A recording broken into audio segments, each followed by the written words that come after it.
this video, I'm going to show you how you can add speaker notes on Google Slides. If you found this video helpful, I'll kindly request that you support me by liking the video and also by subscribing to this channel. Alright, so if you have a slide and you'd like to go ahead and add your notes such that you will present your notes together with your slide, it is pretty simple. All you need to do is to go down here and you'll see a hand sign here. So if you click on it and move back and forth, you will see that you'll have a window for you to go ahead and add your notes.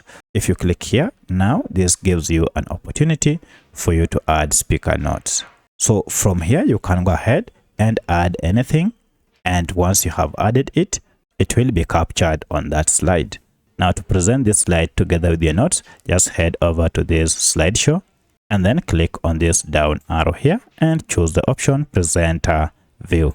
If you click on it, you can see we have the presenter mode here and you'll be able to see your notes here. And here you'll also be able to see the timer as you present.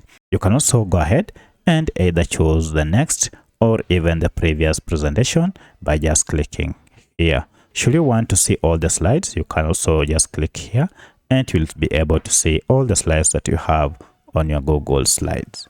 So that's how you can present your slide together with your notes.